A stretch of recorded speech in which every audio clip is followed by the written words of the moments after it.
yang sering kita temukan di kalangan seniman muda, berkarya tanpa mengetahui latar belakang pemikiran atau sejarah pemikiran. Belum lagi persoalan tentang bagaimana perbedaan antara estetika dan artistik gitu. Itu sering kali juga dimaknai secara tumpang tindih gitu, antara bahasa estetis dengan bahasa artistik itu dijadikan sebagai satu hal yang sama, padahal itu secara esensial itu berbeda. Nah, dalam kelas yang akan diberikan oleh Mas Martin ini kita harapkan pemahaman tentang estetika itu bukan dimaknai secara definitif ya, tapi bisa kita mendapatkan elaborasi melalui sejarah kemunculan estetika atau sejarah perkembangan pemikiran mengenai itu, dan bagaimana itu bisa ditarik konteksnya dengan situasi sekarang, terutama dalam konteks di Indonesia. Karena kalau misalnya berbicara tentang estetik itu pasti selalu subjektif, tetapi meskipun dia subjektif bukan berarti dia tidak bisa diukur. Dia pasti punya rasionalitasnya sendiri. Nah, satu metode untuk mendekati rasionalitas dari estetika itu adalah dengan memahami sejarahnya. Jadi saya kira kelas ini penting bagi kawan-kawan untuk bisa berkegiatan dalam konteks seni itu menjadi lebih berbudaya dengan mengetahui sejarah estetika. Itu saja pengantar dari saya. Semoga kelasnya menarik dan diskusinya dinamis. Terima kasih. Kembali ke Mbak Rosvita. Terima kasih Mas Fikri. Begitu selesai pengantar dari Mas Fikri, kita akan langsung masuk ke kelas oleh Mas Martin. Namun sebelumnya saya akan membacakan terlebih dulu aturan dari kelas ini, yaitu pertama adalah yang paling utama adalah saling menghargai satu sama lain, baik terhadap fasilitator maupun pada pembicara dan peserta yang hadir di sini, apapun suku, ras, agama, atau kepercayaan maupun ekspresi gendernya. Dengan demikian kami berharap teman-teman tidak melontarkan gurauan yang bernada rasis, melecehkan kepercayaan tertentu ataupun gender tertentu.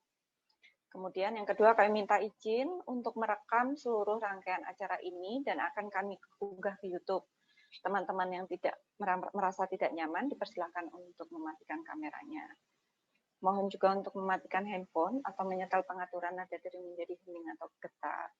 Namun demikian kelas tetap berlangsung santai, jadi teman-teman silahkan beraktivitas, hanya saja mohon dipastikan audio dimatikan. Kemudian peserta pendengar yang tertarik untuk bertanya bisa menuliskan pertanyaan lebih dulu di dalam chat box, kemudian nanti setelah Mas Martin selesai menjawab pertanyaan dari teman-teman peserta kelas, kami bisa mulai membacakan pertanyaan dari teman-teman yang mengikuti sebagai pendengar. Begitu saja aturan dari kelas ini. Waktu dan tempat kami persilahkan untuk Mas Martin. Silakan. Ya, oke Mbak. Bisa minta tolong share screen ya Mbak ya. Saya soalnya susah nih di HP. Oke.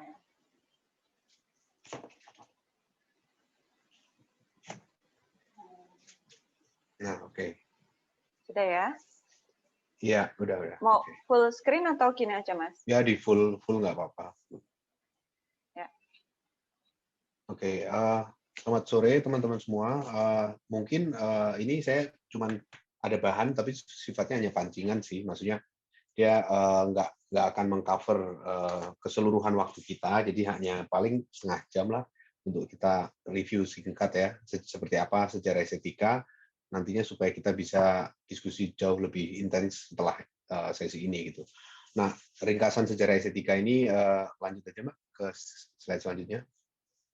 Jadi yang mau dibahas sebetulnya kalau kita bicara estetika itu kan apa itu definisi estetika dan apa aja yang dikaji, lalu sejarah perkembangannya seperti apa dan kenapa itu penting gitu. Itu ada 4 pokok persoalan itu. Lanjut, Mbak.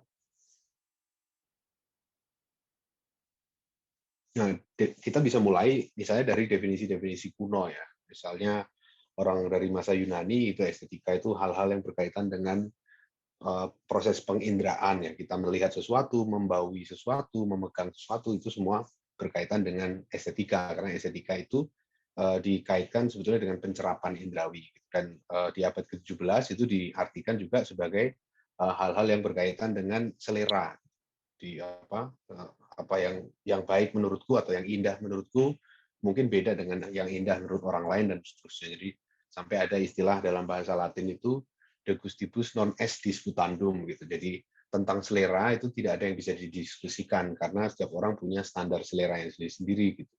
Nah, jadi menjadi satu wilayah yang sangat-sangat subjektif dan itu dibahas banyak di abad ke-17. Nah, sampai akhirnya ada filsuf Jerman namanya Alexander Baumgarten yang mengartikan estetika itu bukan lagi dalam konteks pencerapan indrawi, tapi lebih abstrak lagi dalam konteks filsafat keindahan.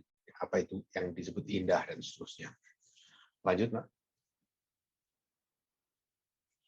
Nah, jadi pandangan-pandangan ini sudah nggak lagi berlaku ya. Ketika kita bicara estetika sebagai filsafat keindahan itu ketika kita kaitkan dengan kehidupan kita sekarang, dengan perkembangan seni kontemporer itu sudah nggak lagi menjadi ukuran karena begitu banyak hal yang tentunya akan susah sekali kita dekati dari aspek keindahan. Misalnya karya seni konseptual kayak yang dibikin sama Piero Manzoni ini kalengkan kotorannya sendiri gitu, dan itu tentunya nggak bisa kita dekati dalam perspektif sekedar filsafat keindahan ya. Kalau keindahan itu dimaknai dalam arti komposisi visual yang bagus dan seterusnya yang dalam kerangka formalis sekalipun itu juga udah nggak bisa lagi kita mengerti seperti itu gitu. Maksudnya kait kekhasan wahana dari lukisan dan apakah bahkan ini sudah nggak lagi bicara tentang lukisan dan seterusnya. Jadi keindahan itu bukan lagi suatu hal yang menjadi sangat utama dalam seni. Ada aspek-aspek lain yang mau diangkat lewat seni. Nah, ini yang membuat sejarah estetika itu begitu menarik karena objek yang mau didefinisikan pun berubah-ubah gitu. Beda dengan sama ilmu-ilmu lain ya. Kalau kita lihat misalnya kayak katakanlah misalnya di dalam fisika gitu ya, ilmu alam gitu ya. Objeknya kan tetap sama ya, alam fisik ini gitu. Sedangkan kalau dalam seni, dalam konteks estetika, objeknya itu berubah-ubah. Awalnya itu dianggap estetika itu segala macam proses indrawi, kemudian beralih menjadi segala macam hal yang indah gitu. Kemudian beralih lagi menjadi segala macam hal yang berkaitan dengan cara kita melihat dunia dan seterusnya, menjadi sangat abstrak, sangat umum seperti itu. Itu berkat perkembangan seni itu sendiri sehingga estetika dipaksa untuk mereposisi kedudukannya sehingga bisa menempatkan diri dengan pas terhadap seni gitu. Lanjut, Mbak. Slide selanjutnya. Nah, jadi sama ini ya proses di mana Andy Warhol menggunakan air seni untuk membuat lukisan itu kan juga udah nggak lagi bisa didekati dalam perspektif keindahan seperti yang lazimnya orang mengerti tentang keindahan ya, melihat pemandangan alam terus terharu, melihat lukisan mangga pisang jambu terus terharu, alam benda dan seterusnya gitu kan nggak lagi kayak gitu, tapi sesuatu yang jauh lebih menantang sebetulnya. Nah, proses menghadapi sesuatu hal yang beragam inilah yang sebetulnya diantisipasi dalam kajian-kajian estetika gitu. Lanjut.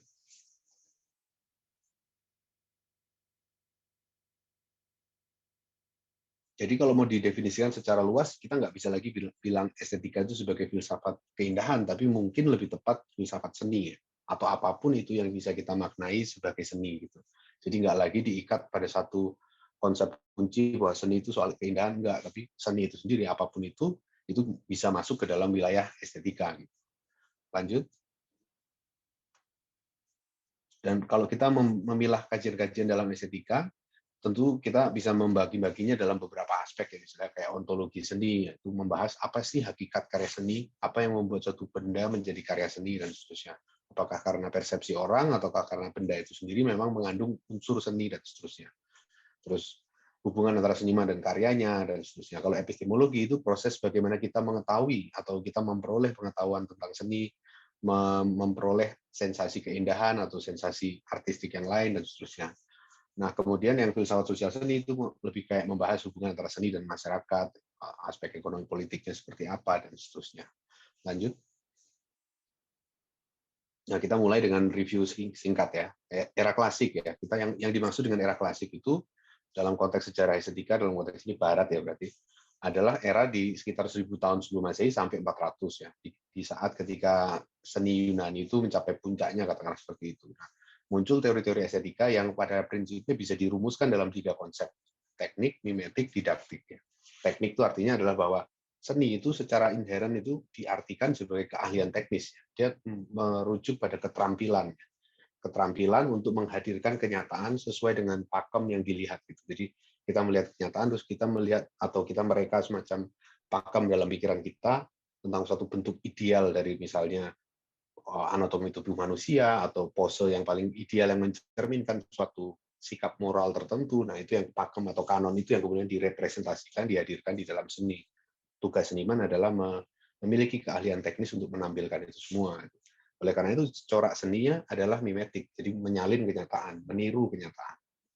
Dan karena dia bukan hanya meniru kenyataan dalam pengertian lukisan realis abad ke-19 seperti itu, tetapi meniru suatu pakem ideal dari kenyataan yang kita pikirkan, maka dia bersifat didaktis. Kita melihat, ketika seniman melihat penderitaan manusia, itu dia bicara tentang, dia mempersepsi sesuatu yang sebetulnya berada di balik itu, jadi sesuatu yang memiliki pesan moral dan seterusnya. Jadi seni itu harus membawakan atau mengantarkan semangat kemanusiaan itu ke dalam karya. Itu makanya sifat karya adalah didaktis. Dia mengajari orang, mengajari penontonnya dan seterusnya. Keindahan itu dimaknai dalam arti yang sama dengan kebaikan dan seterusnya. Lanjut, Pak. Nah, kalau kita beralih ke abad pertengahan, transformasinya bisa kita lihat ya. Pakem yang tadi klasik itu tetap diteruskan, tetapi juga ada beberapa perubahan-perubahan kecil gitu ya. Pakemnya adalah bahwa apa yang disebut keindahan, kebaikan, dan kebenaran itu 3 konsep yang menurut pakem abad pertengahan yang mewarisi dari klasik itu sebagai hal yang sama gitu. Yang sesuatu itu indah kalau dia itu baik sekaligus benar gitu.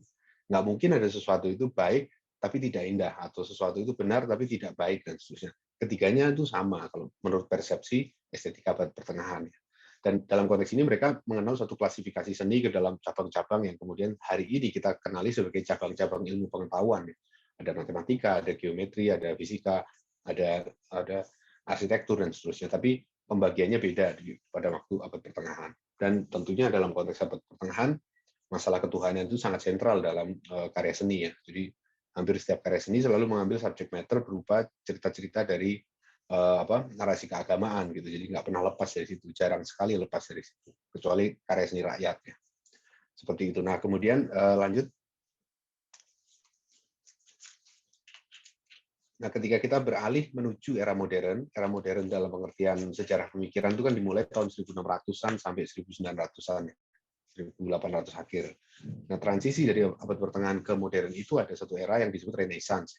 Nah disinilah kita jumpai suatu bentuk awal dari semacam modernisme dalam seni. Kalau kita mau melacak ide modernisme dalam seni itu, bisa kita lihat bentuk-bentuk awalnya di sini. Karena di sini muncul wacana tentang kekasan metode seni, gitu. Khususnya seni lukis ya. Selama ini seni yang lain itu sudah punya kekasan metodenya. Kayak misalnya musik itu dipandang kekasan metodenya adalah berkaitan dengan matematika. Ya. Sejauh mana dia bisa menangkap satu proporsi matematis dari bunyi dan itu dihadirkan dalam satu komposisi. Nah, itu nanti kemudian berkembang sebagai teori counterpoint dan seterusnya yang menjadi dasar dari musik klasik gitu, musik sejak eranya Bach dan seterusnya itu. Tapi dalam seni rupa dan seni lukis khususnya itu ada semacam ketertinggalan ya, dalam arti belum punya metode yang khas. Nah, tapi di era Renaissance metode yang khas itu ditemukan gitu oleh orang seperti Alberti. Kemudian orang seperti Leonardo da Vinci itu banyak sekali menulis tentang kekhasan metode itu, yaitu adalah perspektif. Bagaimana kita menghadirkan ke dalam bidang 2 dimensi suatu realitas yang sebetulnya 3 dimensi seperti itu. Ilusi optik seperti apa yang dibutuhkan sehingga representasi itu bisa mengemuka dengan pas gitu, dan metode itu adalah perspektif. Jadi banyak kajian estetika Renaissance itu yang mengulas tentang kemunculan perspektif itu, dan di sini juga mulai muncul di era ini konsep tentang seniman sebagai sosok kreatif. Kita akan lihat bedanya dengan yang klasik, karena yang klasik itu kan cenderung seniman itu bukan sosok yang kreatif, tapi dia merepresentasikan kenyataan kan, dia meniru kenyataan yang ada, dia menyalin apa yang ada di luar sana gitu. Tapi ketika di era Renaissance muncul konsepsi tentang kreativitas, jadi punya lisensia poetika. Nah, makanya muncul fiksi ya, punya lisensia poetika dalam arti bahwa seorang seniman tuh bebas mereka suatu gambaran imajiner di dalam karyanya. Karyanya tidak harus menggambarkan kenyataan. Maka fiksi diakui sebagai wacana artistik, bukan lagi sebagai, dulunya fiksi dilihat sebagai semacam kebohongan. Ada anggapan bahwa karya seni, terutama yang berkaitan dengan mengandung muatan narasi tertentu ya seperti sastra dan seterusnya, itu rentan menjadi alat untuk menghadirkan kebohongan dalam masyarakat karena ceritanya kan nggak bisa dipercaya gitu. Dan ini yang kemudian dilawan pada masa Renaissance ini dengan munculnya konsep tentang apa namanya, fiksi tadi itu. Terus yang selanjutnya ini kayak hilang ya paparannya ya, masuk ke era modern,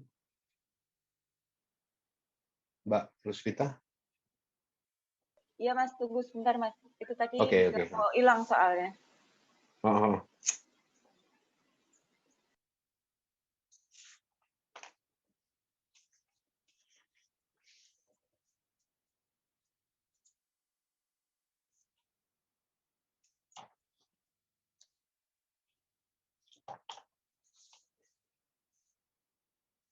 Ya, lanjut ke yang modern aja. Nah, era modern dalam arti ini diartikan bisa dari tahun 1600 sampai 1800 ya. Ini jangan disamakan dengan modernisme ya, nanti lain lagi. Modernisme dalam seni itu konteksnya lain. Ini adalah era modern dalam pengertian sejarah pemikiran ya.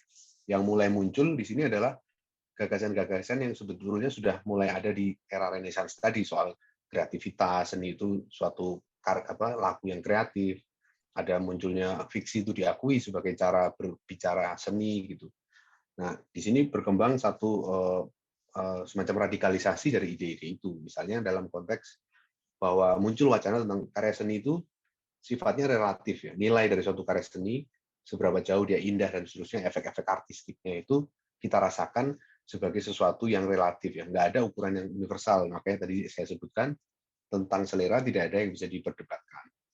Kemudian yang muncul juga ada semacam diskusi ya, terutama orang seperti Lord Shaftesbury dari Inggris itu yang membicarakan tentang mungkinkah kita mencapai suatu uraian yang sifatnya netral tentang seni. Kita perlu mencapai suatu sudut pandang yang disebutnya sikap tanpa pamrih, ya, disinterested. Jadi ketika kita menghadapi karya seni itu sikap yang harusnya kita tonjolkan adalah itu, sehingga kita bisa melihat keindahan dari karya seni di luar unsur-unsur yang mengandung pamrih atau perhitungan manfaat dan seterusnya.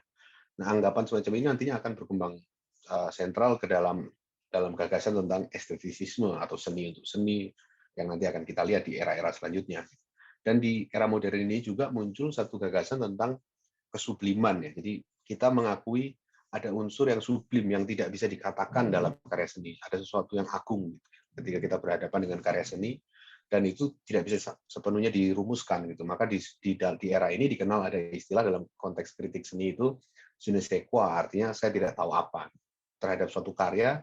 Saya hanya bisa takjub melihat keindahannya tanpa saya bisa tahu kenapa dia menakjubkan, kenapa dia indah dan seterusnya. Jadi ada unsur ketidaktahuan yang menjadi unsur penting dari keindahan itu. Gitu. Itu era modern itu, era 1600-1800. Lanjut.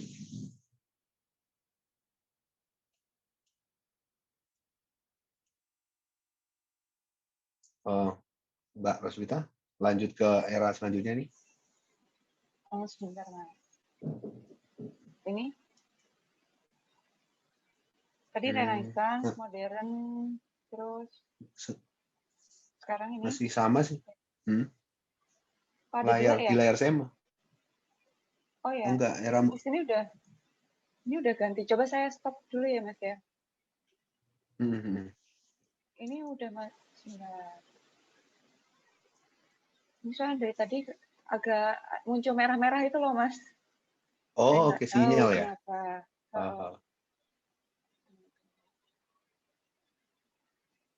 Sudah muncul, Mas? Nah, setelahnya ini kan era modern. Satunya lagi. Romantik ya. Ya, romantik. Nah, kalau kita masuk ke era romantik tahun 1800-1900, semakin mengemuka tuh tadi tendensi subjektifnya bahwa seni itu soal ekspresi sang seniman gitu. Bahwa karya seni adalah dalam istilahnya Sujoyono kan jiwa ketok, gitu. Jiwa yang menampakkan diri ke dalam karya. Gitu. Itu era romantik sebetulnya, ideologi estetika yang berkembang di era-era ini tahun 1800-an akhir. Gitu. Dan bersamaan dengan itu juga muncul ide tentang seni itu tidak bisa dievaluasi menurut ukuran-ukuran manfaat gitu. Bahwa sesuatu itu bahkan menurut orang seperti kritikus seni seperti Théophile Gautier, sesuatu yang bermanfaat itu pasti bukan seni. Kalau sesuatu itu seni, dia pasti tidak bermanfaat. Itu ukuran karya seni itu menjadi suatu benda atau suatu objek menjadi karya seni adalah sejauh mana dia tidak bermanfaat. Semakin tidak bermanfaat, semakin karya seni. Gitu. Makanya evaluasi atas karya seni hanya bisa dilakukan secara intrinsik, melihat aspek intrinsiknya gitu. Apakah dia membawakan satu komposisi yang indah dan seterusnya, maka gerakan ini kemudian dikenal sebagai l'art pour l'art, estetisisme, gerakan yang mengakui bahwa nilai-nilai utama dalam seni adalah nilai keindahan, nggak ada yang lain. Dan selain itu, selain estetisisme juga muncul tendensi yang kemudian kita kenal sebagai formalisme, gagasan tentang bahwa analisis seni itu harus intrinsik dan bahwa bentuk itu sendiri harus bisa dianalisis ke dalam satu uraian yang tidak mempertimbangkan aspek-aspek seperti aspek sosiologisnya seperti apa dan seterusnya. Itu yang mengemuka di tokoh-tokoh seperti Cliff Bell, Roger Fry dan seterusnya. Yang fokusnya adalah pada significant form, jadi bentuk bermakna. Jadi untuk mencari makna karya seni itu tidak masuk ke dalam maksud si perupa ataupun gambar ini melukiskan ke adegan apa dan seterusnya, ataupun konteks sejarahnya seperti apa, tapi melihat bentuk itu sendiri dan memaknai bentuk itu sendiri gitu. Jadi sifatnya evaluasi seni menjadi evaluasi bentuk kayak gitu. Ini adalah puncak dari era romantik yang mendasari apa yang kita kemudian disebut sebagai modernisme. Modernisme itu dibangun dari gagasan-gagasan seperti ini. Lanjut ke slide 13 itu.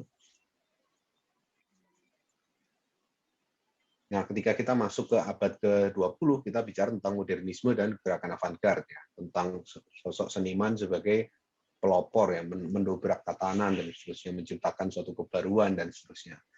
Jadi ada doktrin yang tadinya sudah berkembang di kalangan formalis itu tentang bentuk bermakna dan seterusnya, itu berkembang lebih ekstrim lagi ke dalam doktrin tentang medium specificity atau kekasan wahana. Orang seperti Clement Greenberg, kritikus seni yang sangat berpengaruh ya tahun 40-an 50-an gitu tuh sangat menekankan itu. Jadi dalam melakukan analisis seni atau melihat suatu fenomena seni itu yang dilihat adalah sejauh mana dia mengoptimalisasi wahana tempat dia ada. Kalau dia lukis berarti di sejauh mana dia mengoptimalkan seluruh unsur dari karya lukis itu, aspek dua dimensinya itu gitu. Dan itu yang kemudian dijadikan kunci untuk memilah suatu karya seni dari karya yang bukan seni. Maka muncul pembelahan antara seni murni, seni arti sesungguhnya, dan kitsch, ya, seni populer pabrikan yang dibikin secara manufaktur dalam jumlah besar dan seterusnya itu. Jadi fokusnya adalah pada kekasan wahana itu. Dan pada saat yang bersamaan juga muncul gagasan tentang seni sebagai eksperimen, perlawanan terhadap tradisi, bahwa seniman itu menghadirkan sesuatu yang baru gitu. Gerakan proletkult di Rusia misalnya itu kan mau membawa gaya lukis suprematis, membawakan wawasan modernis itu ke petani-petani Rusia yang masih terbelakang gitu. Nah, itu adalah contoh eksperimen-eksperimen seperti itu. Dan yang juga menjadi sorotan penting di era-era ini adalah kaitan yang sangat erat antara gerakan seni dan gerakan politik dan secara umum, ya, ekonomi politik, sosialisme dan seterusnya. Jadi di evaluasi seni itu dikaitkan dengan pembacaan terhadap konteks ekonomi politik dan seterusnya. Jadi era modern ini atau modernisme dalam seni itu dibentuk oleh tegangan, ya, bukan satu doktrin yang padu, tapi ada unsur-unsur modernisme yang cenderung turunan dari formalisme tadi, yang menekankan kekasan wahana, yang menekankan seniman harus mencipta sesuatu yang baru, memberikan kebaruan terhadap tradisi pengolahan wahana itu dan seterusnya. Dan ada juga unsur-unsur yang melakukan pembacaan terhadap seni sebagai satu di dalam konteks sosial politik yang lebih luas seperti itu. Lanjut ke slide 14, Mbak.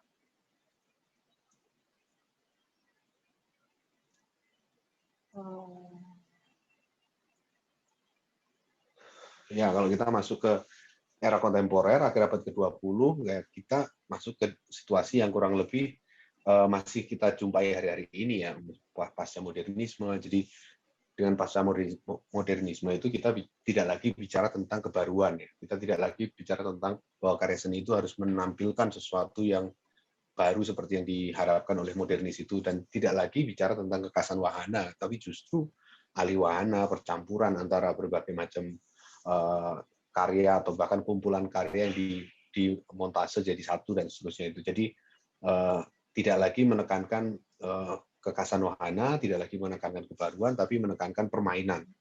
Seni itu ada suatu dalam istilah yang seringkali dikutip itu permainan bahasa. Bagaimana suatu karya itu menghadirkan cara baru dalam kita melihat, bukan baru, tapi cara kita memaknai kehidupan sosial sekitar kita, mengganggu tatanan-tatanan yang ada dan seterusnya, tapi tanpa berpretensi menjadikan suatu tatanan alternatif, tanpa berpretensi menghadirkan satu solusi terhadap masalah yang ada gitu. Jadi sifatnya playful seperti itu. Dan di era itu juga muncul gagasan tentang pasca kolonialitas. Jadi bagaimana kita mulai kritis membaca sejarah seni dan seterusnya itu dalam kaitan yang berhubungan dengan sejarah kolonialisme, ya, bagaimana habisnya wawasan artistik negara yang dijajah kemudian terpaksa mengadopsi simbolisme ataupun konvensi seni yang dipaksakan oleh negara penjajah dan seterusnya, dan melihat efeknya dan seterusnya kayak gitu. Jadi pengaruh dari kolonialisme itu menjadi pertimbangan penting dalam estetika di era kontemporer itu. Dan juga belakangan juga berkembang satu kecenderungan yang tidak lagi membeda-bedakan seni dan sains. Suatu gagasan romantik yang sebetulnya baru di abad ke-18 kan, 18-19 kan seni betul-betul dipisah dengan sains. Seni punya kekuatan metode sendiri, punya cara pendekatan sendiri, dan tujuannya bukan untuk mencapai kebenaran dan seterusnya. Tapi kemudian di era kontemporer justru kecenderungan romantik ini diatasi gitu. Seperti seni estetikanya itu seperti mengadopsi kembali gagasan-gagasan kuno sebetulnya dari era Yunani, abad pertengahan, tentang seni sebagai teknik tadi itu, sebagai teknik, sebagai keterampilan, sebagai suatu pengetahuan, bahkan bukan lagi sebagai suatu hal yang hanya bisa dirasa-rasakan saja gitu. Jadi mulai nyampur antara misalnya kerja artistik dengan kerja melibatkan tenaga-tenaga yang ahli di bidang algoritma dan seterusnya untuk bikin suatu karya yang berbasis data, berbasis algoritma AI dan seterusnya itu. Ya, itu era kontemporer gambarannya. Lalu slide selanjutnya ini penutup ya. Jadi slide 15 ya, Mbak. Ini ya. Ya. Nah, jadi akhirnya kita bisa bertanya buat apa sebetulnya estetika ya. Pertama, estetika itu kayak sebagai titik berangkat kita gitu. Jadi dia itu kayak sumur, ide-ide artistik tuh bisa muncul dari mana-mana, tapi kita juga bisa mengambil inspirasi dari estetika gitu. Dan kemudian sebagai rujukan kritik ya, dia bisa dipakai untuk menjalankan kritik seni, membangun satu argumen dalam konteks wacana kesenian dan seterusnya. Dan yang paling penting adalah yang ketiga ya, estetika itu menjadi patokan untuk dilanggar ya. Dia bukan suatu ketentuan ya. Dia itu hanya mencatat apa yang sudah terjadi dalam sejarah seni, merefleksikan itu, tapi apa hasil refleksinya itu harus ditaati, belum tentu, malah justru lebih penting bagaimana kita bisa mengatasi keterbatasan estetika itu. Kita bisa mendobrak sekat-sekat yang sudah dibangun oleh teori estetika itu sehingga kita bisa menghasilkan satu pengalaman artistik yang lebih bermakna dan seterusnya. Jadi kira-kira itu yang bisa saya sampaikan sebagai gambaran awal ya tentang estetika, sejarahnya dan manfaatnya kayak gitu sih. Oke. Terima kasih ya Mas Martin ya. Ya, Saya Mbak. mohon maaf, ini tadi ada kesalahan teknis, jadi nggak mau full screen, Mas. Oh ya, kadang-kadang error gitu sih Zoom. Maaf ya, Mas ya. Ya, nggak apa-apa. Oke, ini kita stop saja dan kita bisa masuk langsung ke sesi diskusi ya.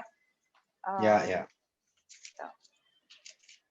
Ya baik teman-teman, saya pikir itu tadi presentasinya menarik dan bisa memberikan gambaran walaupun belum mendalam ya. Tentunya agak sulit juga menyarikan 1000 halaman menjadi berapa menit ini. Cuma nggak nyampe 30 menit sesuai janjinya gitu. Karena memang kesempatannya cuma 30 menit agar bisa digunakan lebih efektif untuk tanya jawab. Silakan peserta untuk memberi pertanyaan kepada Mas Martin.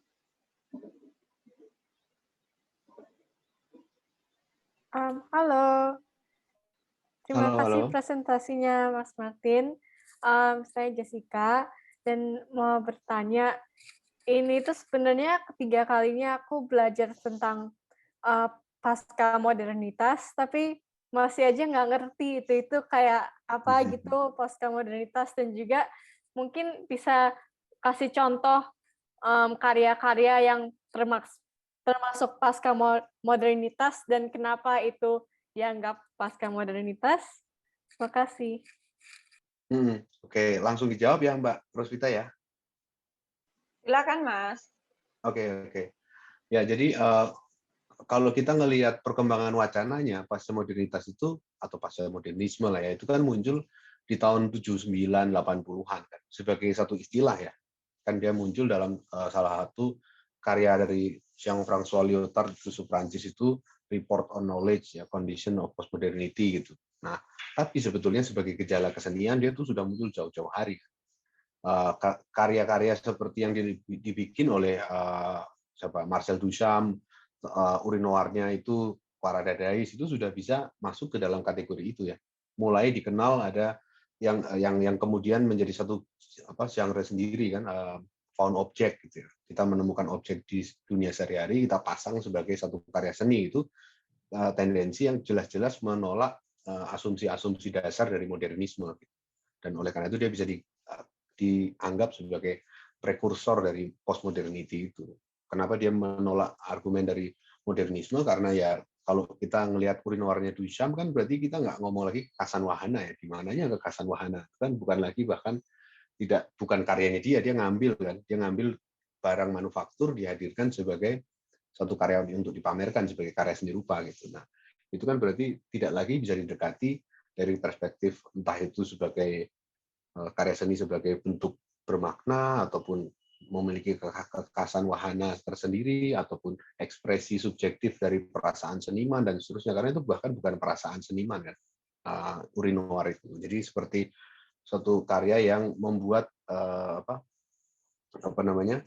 membuat anggapan-anggapan modernisme itu terbantahkan gitu, dan dia itu adalah bisa mungkin dianggap sebagai contoh dari pasca modernisme. Tapi di era-era tahun 80-an itu karya semacam itu kan jauh lebih banyak ya, maksudnya kayak karya Damien Hirst, terus karya Tracy Emin itu dianggap sebagai karya-karya yang merepresentasikan semangat postmodern itu. Kita tidak lagi bicara tentang satu karya seni yang dibuat dengan maksud pengarang ya atau maksud seniman ya, maksudnya seniman mau menyampaikan suatu visi besarnya tentang dunia seperti karya misalnya karya-karya realisme sosialis itu kan masih seperti itu ya, seniman bermaksud menggambarkan suatu keadaan sosial dan visi ke arah masa depan dan seterusnya. Sedangkan karya instalasi ranjangnya Tracy Emin itu ranjang berantakan gitu itu kan nggak bisa lagi dilihat sebagai semacam visi kan, dia hampir seperti suatu permainan gitu tentang bagaimana keseharian itu dihadirkan sebagai satu karya seni untuk diobservasi bersama kayak gitu. Jadi dia memainkan batas-batas antara apa yang seni dan bukan seni. Nah, ciri dari postmodernisme itu dalam seni kan itu ya. Jadi bagaimana dia tidak lagi patuh pada pembagian kategorisasi ini seni, ini bukan seni, oh ini seni rupa, ini seni musik, itu dicampur jadi satu. Dimain-mainin batasnya. Jadi selalu terganggu dengan genre. Itu ciri khas kesadaran pasca modern ya. Nggak puas dengan pembagian sekat-sekat yang dipatok dari awal itu. Dan sementara kalau kita ngelihat estetika modernis, mereka sangat suka. Orang kayak Clement Greenberg itu sangat menghargai, bahkan menganggap itu sangat-sangat penting ya, sekat-sekat itu. Maka dia membangun teori tentang kekasan wahana dan seterusnya. Jadi kalau kita ngelihat karakternya seperti itu sih kalau kita bicara tentang postmodernisme ya. Dan seniman bukan lagi seorang yang menghadirkan kebaruan ya. Apa yang dilakukan oleh Tracy Emin dengan kasurnya itu kan sebetulnya dalam arti tertentu kan meneruskan atau mengulang dalam bentuk yang berbeda apa yang sudah dilakukan oleh Marcel Duchamp. Jadi memang nggak ada klaim kebaruan gitu, dan memang bukan segala sesuatu tidak bisa diukur dengan kebaruan kayak gitu. Dan itu justru menjadi satu hal yang sangat ditekankan di dalam kondisi pasca modern itu. Kira-kira gitu sih kalau contoh-contohnya. Terima kasih. Terima kasih Jessica, sudah cukup jelas buatmu. Oke, saya persilakan untuk berikutnya. Yosef. Hai Yosef, apakah kamu ingin bertanya? Yang lain dulu Mbak. Yang lain dulu deh. Oke. Chandrani, Andika, John. Jadi ini prioritas kita berikan untuk peserta KST, kesempatan bertanya, baru kemudian kita buka untuk umum. jika pertanyaan dari peserta sudah habis. Chandra, Oza, kalian Mbak, masih mau bisa? nanya Mbak. Ya. Mas Martin, makasih untuk presentasinya. Saya mau nanya tentang seni propaganda itu masuknya di mana ya kalau di estetika ya? Maksud saya dengan seni propaganda itu kayak seni-seni yang digunakan oleh negara-negara komunis kayak Rusia, terus Cina. Mungkin kalau di Indonesia itu ada lekra kayak gitu.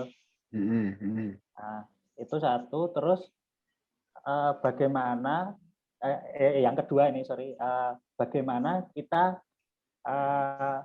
menilai suatu karya seni sekarang ini? Maksudnya tadi yang ada yang bilang soal merasionalkan selera.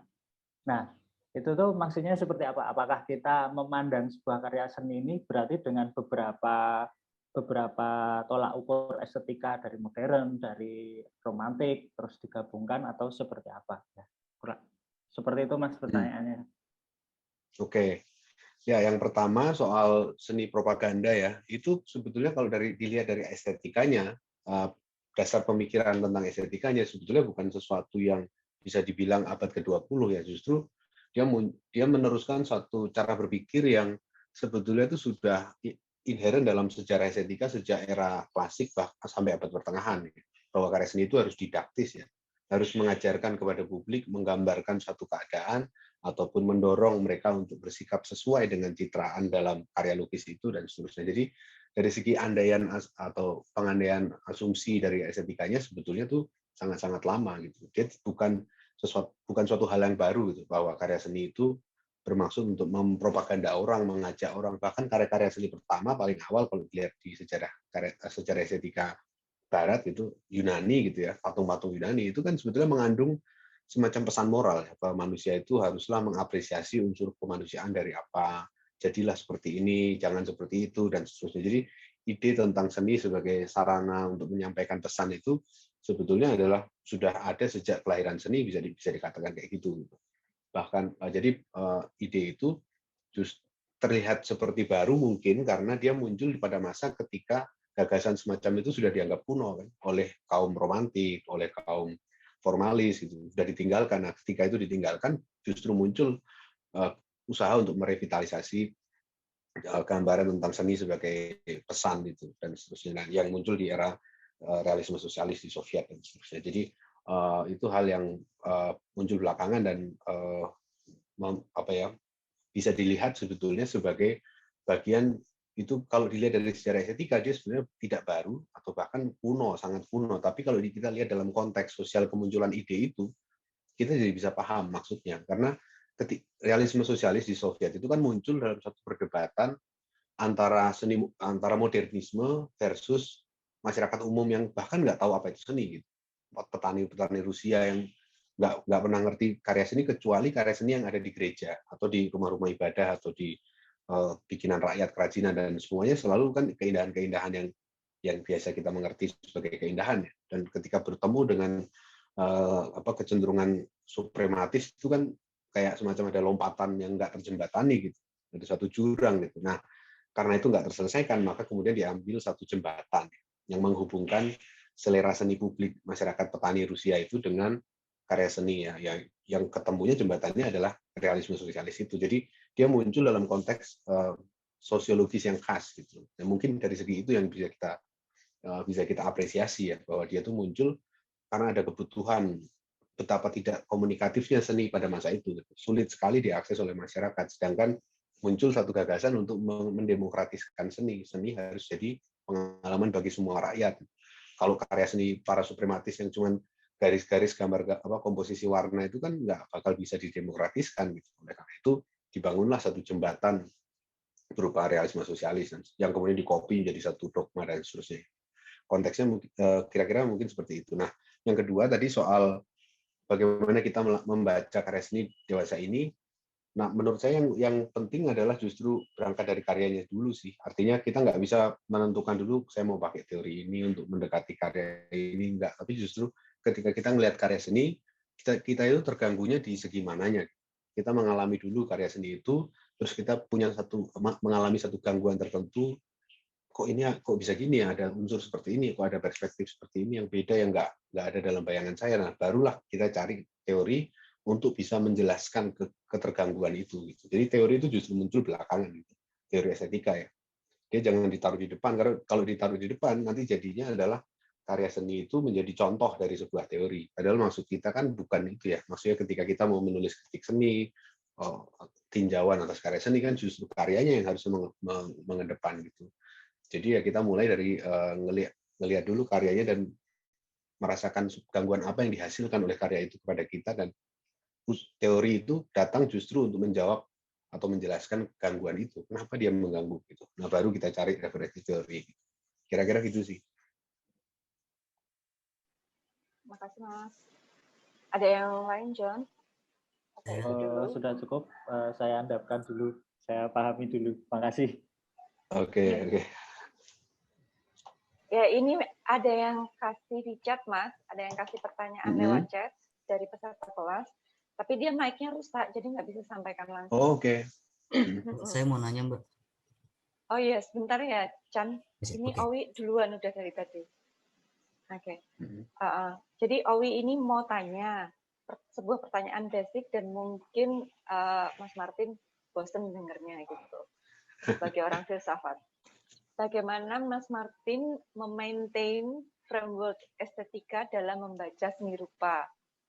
Sedangkan dalam sejarah diskursus filsafat sendiri, estetika dan seni itu sering diperdebatkan sebagai dua diskursus yang berbeda. Jadi itu aja pertanyaannya. Oke. Ya, kalau kita bicara tentang ya estetika dan seni seringkali dianggap sebagai dua wilayah yang memang berbeda, karena yang satu kan sering dipersepsi sebagai wilayah pemikiran saja tanpa praktik, sedangkan yang satunya, yang seni itu dianggap sebagai wilayah praktik saja tanpa teori, ya, tanpa wawasan teoritik gitu. Tapi sebetulnya itu keduanya nyampur kan nggak mungkin kita bikin karya tanpa satu ide ya, satu walaupun bukan pesan yang mau disampaikan lewat karya, tapi paling nggak ketika kita menghasilkan karya itu kan dibimbing oleh satu pikiran tertentu gitu. Sekalipun itu misalnya dalam konteks dalam gerakan surrealis di tahun 30-an 40-an itu kan dikenal ada era-era Dadais sih sebetulnya. Itu masih ada gagasan tentang ini automatic writing misalnya, menulis otomatis tanpa mikir gitu ya. Tapi itu pun kan dibimbing oleh satu kaidah metodologis ya, kaidah untuk tidak mikir ketika menghasilkan karya. Itu pun juga suatu pikiran gitu. Jadi nggak ada suatu karya seni yang dihasilkan lepas sama sekali dari pengandaian estetika sebetulnya. Yang ada justru dia punya pengandaian, tapi dia tidak menyadari bahwa dia punya pengandaian gitu. Dan tugas penulis estetika atau kritikus seni itu adalah mengeksplisitkan itu ya.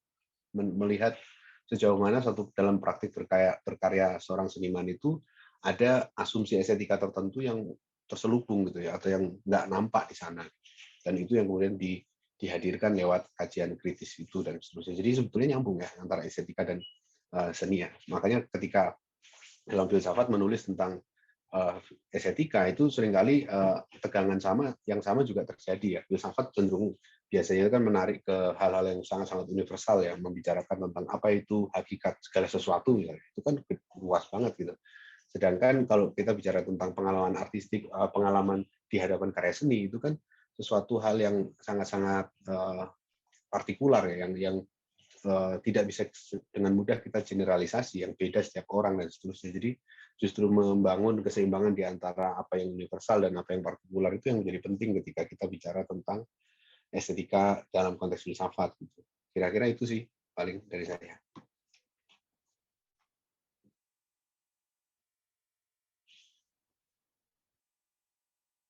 Masih di mute kayaknya Mbak Rosvita ya. Oh ya. Ya, ini Chandra udah siap, Mas. Kasih pertanyaan. Silakan, Terima kasih. Kedengaran nggak suara saya? Kedengaran. Ya, kedengaran. Terima kasih, Mas Martin. Saya tertarik dengan pembicaraan soal kebaruan dan tidak kebaruan. Untuk Mas Martin sendiri, originalitas pada karya sendiri itu gimana, Mas? Kalau sangat menurut Mas sendiri gitu, original, pembeda gitu. Pada karya karya seni. Oke, sekian. Kalau oke. Ya tadi ya, itu satu poin yang diperdebatkan panjang ya antara modernisme sampai dengan postmodernisme. Sebetulnya kalau kita bicara tentang kebaruan, kita mesti melihatnya sebagai satu urusan tradisi sebetulnya. Kebaruan itu hanya mungkin kalau kita punya tradisi. Itu kayak terdengar seperti paradoks, tapi sebetulnya memang itulah yang terjadi. Bahkan para modernis pun mengakui itu sebetulnya. Mereka yang mau berobsesi pada kebaruan itu hanya bisa mencapai kebaruan itu kalau mereka sadar betul terhadap tradisi ataupun karya-karya yang sudah dihasilkan sebelumnya gitu. Dengan membaca sejarah kekaryaan orang lain dari sepanjang masa itu, barulah dia bisa memberikan satu kontribusi gitu. Tanpa tradisi itu nggak akan mungkin ada kebaruan. Maka orang kayak T.S. Eliot kan bilang bahwa seni itu bukanlah ekspresi perasaan, tetapi justru merupakan pelarian dari perasaan. Seni itu bukanlah ungkapan dari kepribadian, tapi pelarian dari kepribadian. Tapi hanya orang yang punya kepribadian yang bisa melarikan diri, yang tahu artinya melarikan diri dari hal itu. Arti dari kalimat terakhir itu kan hanya orang yang punya tradisi yang tahu caranya melarikan diri dari tradisi dan menghasilkan kebaruan. Jadi kebaruan itu bukan sesuatu yang kayak dari awal ditargetkan gitu ya, tapi justru hasil dari pembacaan yang teliti terhadap tradisi, terhadap kiprah kekaryaan ataupun sejarah yang sudah melatar belakangi kita gitu, membaca ulang sejarah seni rupa dan seterusnya. Dari situlah baru mungkin karya yang baru dan seterusnya. Tapi itu pun kalau kita lihat dari perspektif pasca modern kan bukan sesuatu yang maha penting ya. Mungkin dia menjadi satu pertimbangan ya ketika kita mengevaluasi, dan diskursus tentang kebaruan ini kan sebetulnya hanya bermakna kalau kita kaitkan dengan sejarah seni. Artinya kalau kita misalnya kita seniman nih, terus kita membayangkan diri akan ditulis seperti apa ya nanti saya dalam sejarah seni di Indonesia ya. Nah, disitulah kita bicara kebaruan ya. Karena hanya orang yang memberikan kebaruan yang berkontribusi secara orisinil dalam bidang seni rupa yang akan ditulis dalam sejarah seni kan. Nah, berarti pikiran kita sebenarnya adalah pikiran tentang posterity. Akan sorry tadi ada telepon sebentar. Enggak. Udah masuk ya suara saya ya?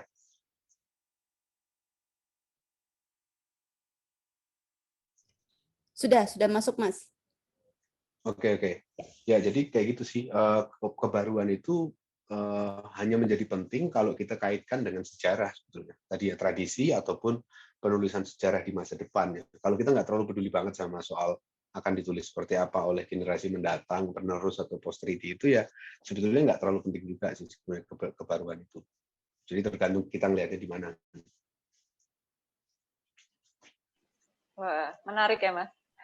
Terima kasih, Mas Martin.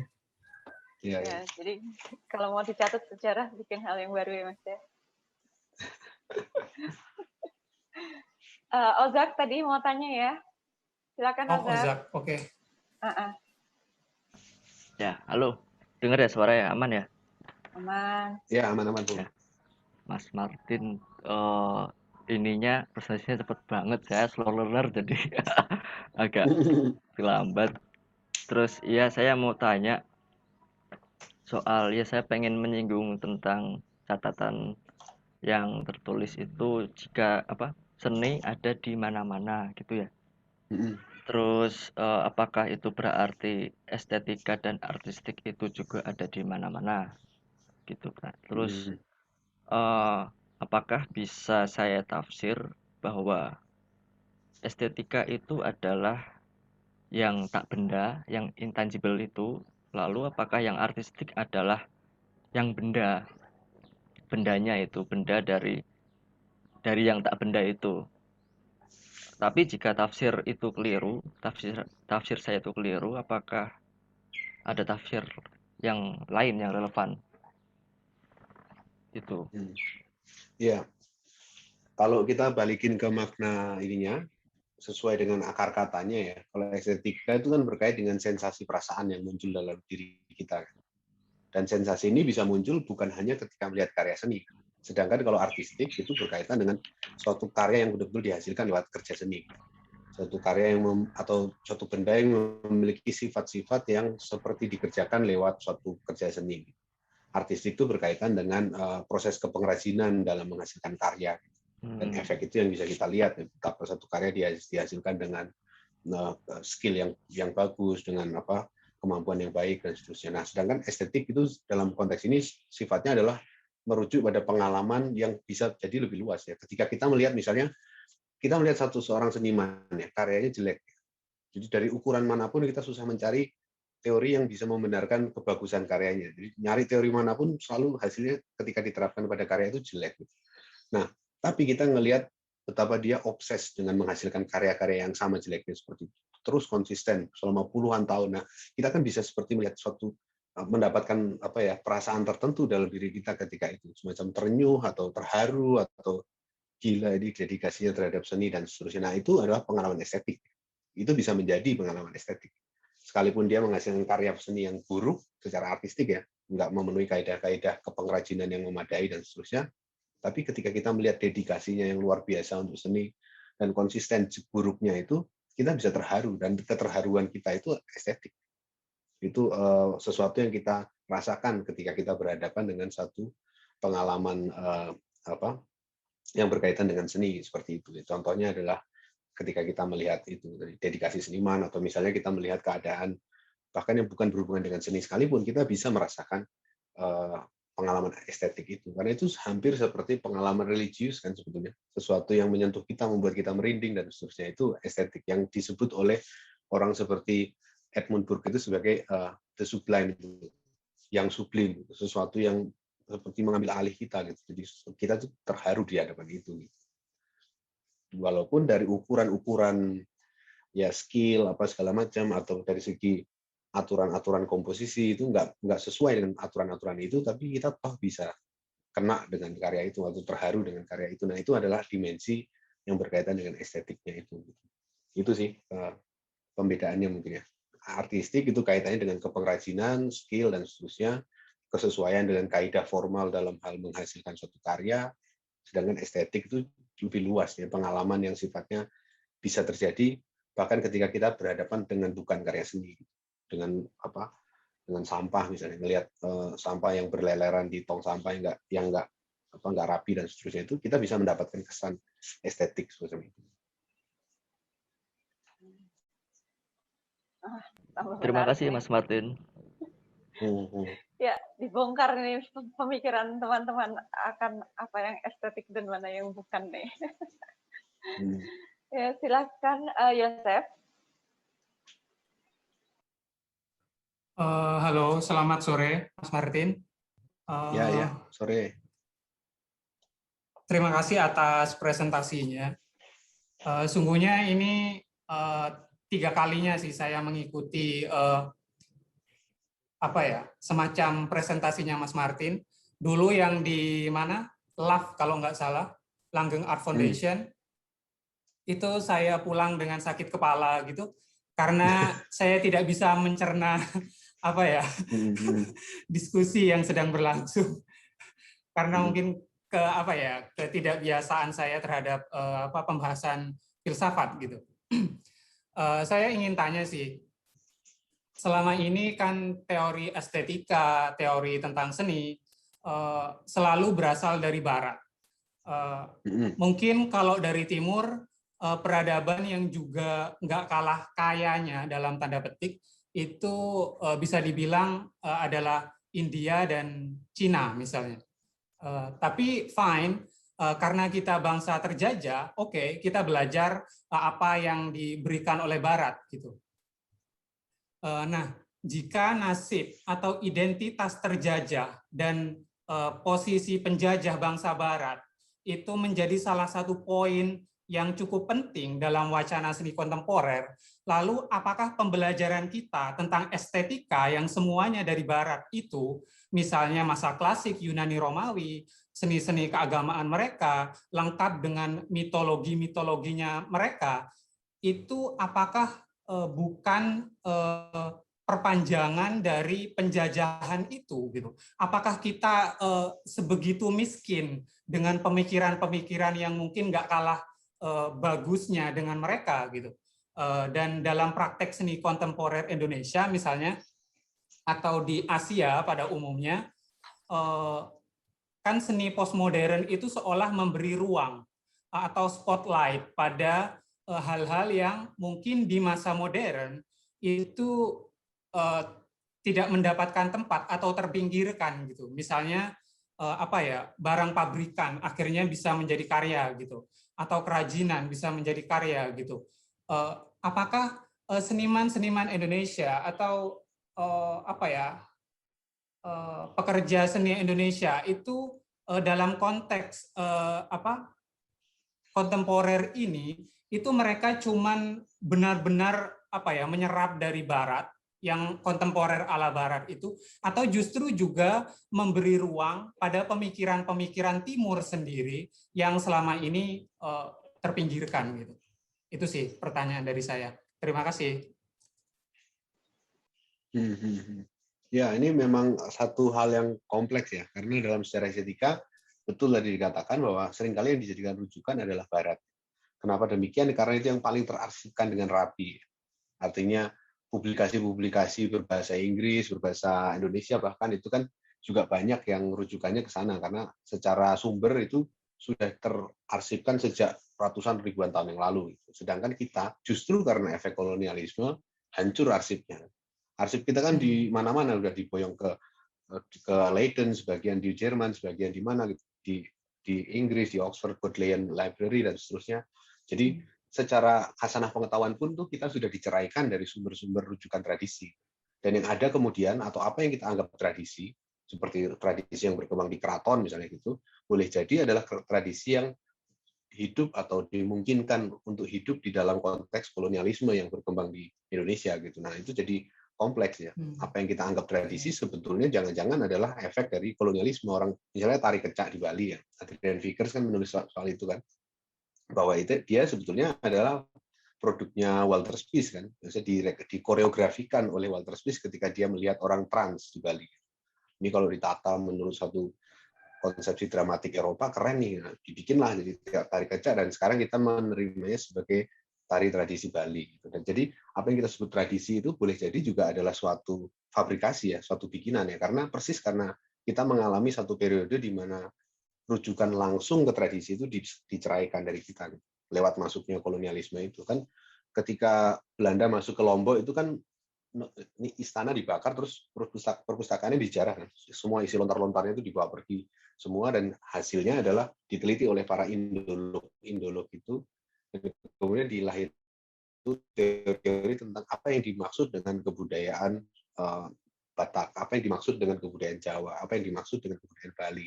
Lalu dibikinlah oleh Van Vollenhoven itu, inilah yang dimaksud dengan hukum adat di Nusantara. Ada hukum adat Bali, ada hukum adat ini.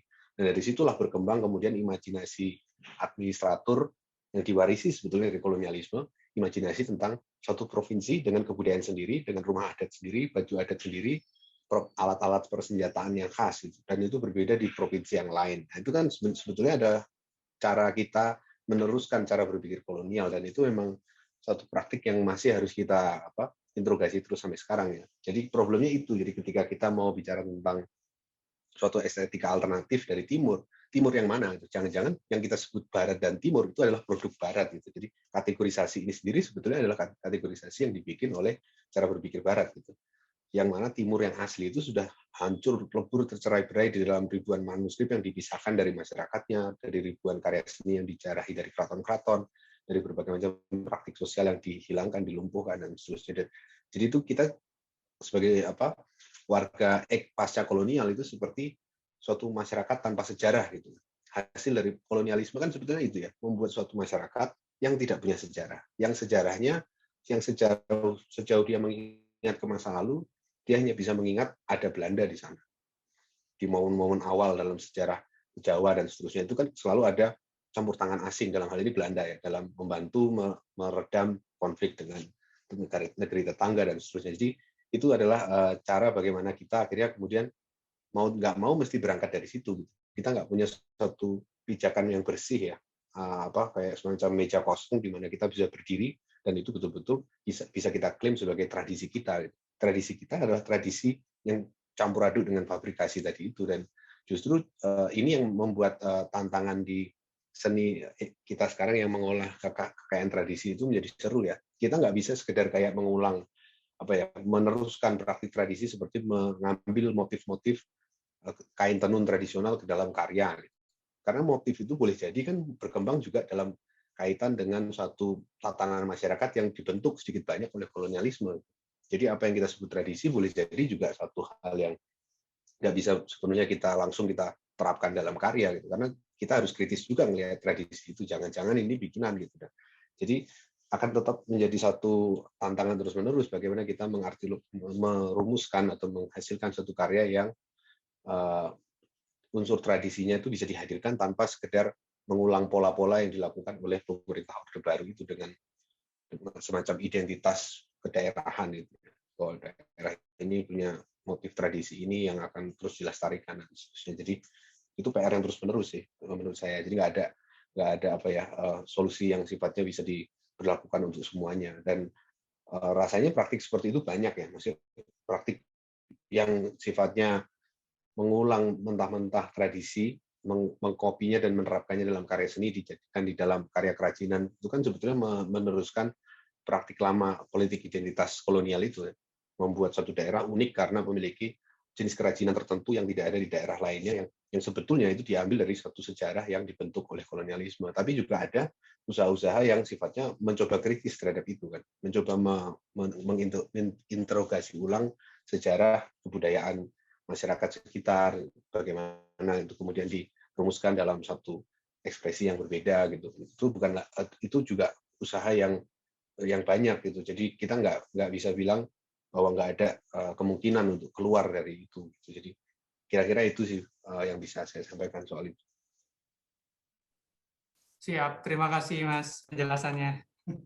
Ya, sama-sama. Ya, setelah Yosef, ini ada Andika yang sudah mau tanya. Silakan Andika.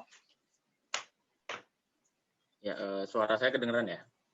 Kedengeran. Ya, kedengeran. Mungkin pertanyaan saya singkat aja sih. Tadi Mas Martin menyinggung soal perayaan tanda ya, terutama di seni-seni posmo dan kontemporer gitu. Yang menurut saya itu merupakan proses dekonstruksi terhadap sebuah pemaknaan karya seni gitu. Tapi melalui dekonstruksi itu bagaimana kemudian ia bisa melahirkan rekonstruksi pemaknaan lagi bagi perkembangan sebuah peradaban. Itu yang pertama. Lalu yang kedua, dengan menguatnya pluralisme dan relativisme di dalam seni hari-hari ini, bagaimana kemudian kita melihat sebuah keberagaman itu dalam konteks yang adil atau dalam konteks keadilan gitu di masyarakat kita. Kayak gitu, Mas. Oke. Yang pertama tadi apa ya, Mas? Lupa aku. Soal dekonstruksi. Oh ya, dekonstruksi. Ya memang kalau dalam dekonstruksi kan memang nggak pernah ada jaminan bagi rekonstruksi ya. Artinya dalam Derrida itu kan ide tentang dekonstruksi itu bukanlah ada seorang yang melakukan dekonstruksi, lalu kemudian orang itu menunjukkan makna yang bisa dihasilkan dari proses dekonstruksi itu direkonstruksi kembali terus disodorkan kepada pembaca atau pada penonton tuh nggak seperti itu, tapi dekonstruksi itu sesuatu yang terjadi dengan sendirinya kalau dalam pandangan orang seperti Derrida itu, dan dalam setiap karya itu sebetulnya ada unsur-unsur dekonstruktif.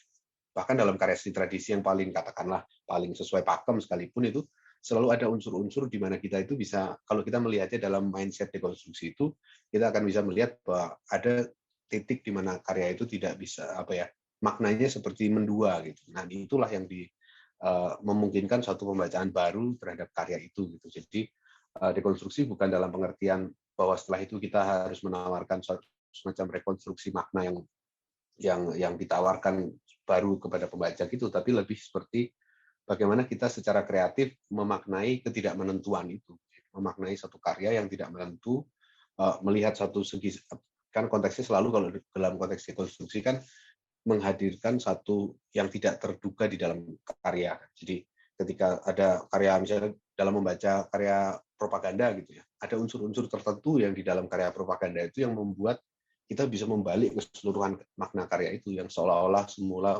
nadanya adalah mempropagandakan ide tertentu, tetapi dengan melihat satu detail tertentu kita langsung bisa melihat bahwa ada sebetulnya pesan tersembunyi atau sesuatu yang tidak bisa dinyatakan oleh karya itu, yang justru itulah yang kemudian dieksplorasi sebagai makna karya itu. Jadi pendekatannya adalah justru bergantung pada kreativitas pembaca dalam merespon karya itu. Jadi kalau diartikan dalam pengertian bahwa seniman itu secara sengaja mendekonstruksi satu gagasan, itu maksudnya mungkin bukan dekonstruksi ya. Kalau kita ketat dengan konsep dekonstruksi ya, yang dimaksud mungkin adalah seniman itu melakukan kritik terhadap satu karya, terhadap satu ide di dalam karyanya, gitu. Membongkar satu gagasan, menghadirkan satu pandangan alternatif dan seterusnya. Tapi kalau yang dimaksud dalam konteks dekonstruksi estetika posmo itu sebetulnya bukan di situ. Dekonstruksi bukan sesuatu yang dilakukan tergantung pada kehendak si pengarang ya. Justru idenya kan justru bahwa pengarang itu nggak lagi ada sebagai suatu otoritas kan. Justru yang muncul adalah bagaimana kita membaca secara kreatif karya dan melihat bahkan dalam karya yang sepertinya jelas maknanya pun ada dimensi ketidakjelasan itu, dan itu yang membuat keseluruhan makna itu menjadi goyah seperti itu. Jadi mengenai pertanyaan pertama mungkin itu. Nah, yang kedua tadi yang kedua apa tadi ya? Tentang pluralisme dan relativisme, terus gimana kita melihat itu dalam konteks keadilan gitu. Oke. Ya, pluralisme dan relatif. Ya, kalau kita kaitkan dengan seni kan berarti kan ini ya banyak yang bilang bahwa ya masalah keindahan, masalah sejauh mana suatu karya itu bisa dibilang bagus dan seterusnya itu hal yang relatif. Tapi kan juga ada semacam usaha untuk menghadirkan karya yang membawakan pesan sosial ya, berorientasi pada keadilan, berorientasi pada transformasi sosial dan seterusnya, yang tidak berbicara tentang keindahan murni dalam pengertian formal, tapi sudah berbicara tentang bagaimana karya itu berdampak pada perubahan sosial dan seterusnya. Jadi memang itu satu hal yang tidak pernah sepenuhnya bisa diselesaikan. Artinya selalu ada unsur-unsur seperti itu yang di satu sisi membawa ke arah kecenderungan formalis yang mau melihat karya sebagai karya yang nggak bisa lagi dikaitkan dengan ide-ide di luar itu, yang lain dianggap eksternal gitu ya, keindahan, keadilan, masalah politik, masalah kemanusiaan itu dianggap eksternal terhadap seni. Tapi juga ada unsur-unsur yang atau kecenderungan yang memandang bahwa justru seni itu harus bisa memainkan peranannya sebagai sarana untuk mengubah cara pandang orang, walaupun tetap lewat bahasa visual dan seterusnya seperti itu. Jadi nggak pernah ada semacam sintesis yang atau pertemuan yang sifatnya akan menjadi stabil ya di antara kedua itu, karena itu terus menjadi satu tegangan yang nggak pernah bisa terselesaikan. Sampai sekarang pun kan juga masih ada ya, maksudnya orientasi kritik yang melihat dari segi aspek-aspek formalnya, dan juga ada juga yang berorientasi pada sejauh mana karya seni itu berdampak pada perubahan relasi sosial dan seterusnya. Orang seperti Nicolas Bourdieu misalnya menekankan bahwa seni itu urusannya sebetulnya adalah soal relasi sosial. Karya seni itu bukan benda, tapi relasi sosial, mengubah hubungan yang terjadi di masyarakat. Nah, jadi yang dihasilkan oleh para seniman itu bukan suatu benda. Suatu benda itu mungkin hanyalah dokumentasi atau proses atau instrumen yang mendorong terjadinya perubahan hubungan sosial itu. Misalnya karyanya Retreat itu yang makan-makan bersama itu yang dipraktikkan kemudian juga oleh Ruru, anak-anak Ruru tahun berapa itu, sudah lama sekali. Itu pun juga praktik-praktik yang seperti itu kan, yang sifatnya orientasinya bukan menghasilkan suatu karya yang bisa ditinjau dari aspek formalnya, ditinjau dari aspek-aspek keindahan dan seterusnya, tapi justru menghadirkan eksperimen pada relasi sosial, bagaimana dia bisa mengubah itu dan seterusnya. Mungkin itu sih. Oke, Mas Martin. Makin ke sini makin panas, Mas. Ini Mas sudah ada yang berikutnya. Chandrani, silakan. Ya, halo Mas Martin. Saya Chandrani, salam kenal. Ya. Pertanyaan saya yang pertama adalah, apakah seni tradisi itu akhirnya bisa kita katakan sebagai metode? Dalam artian sebenarnya penggunaan kata tradisi atau memberikan label ini tradisi maupun modern atau kontemporer, sebenarnya kan kita juga memakai istilah pengetahuan dari luar kita gitu. Apakah bisa jadi itu hanyalah metode yang artinya tidak ada pengkelasan ini tradisi, modern, dan kontemporer? Itu pertanyaan pertama. Terus pertanyaan kedua adalah apakah sebenarnya di Indonesia itu kita sudah mengalami semua tanpa kita mengetahui namanya. Contoh misal ini ya, reog gitu. Kita mengatakan itu adalah seni tradisi, padahal secara praktiknya bisa jadi itu lebih jauh lebih apa ya, lebih melampaui tradisi itu sendiri. Misalnya ada momen dia trans yang susah kita jelaskan ini termasuk di estetika yang mana, di seni yang mana, tapi dia juga ada performance di sana, kemudian juga ada rupa juga.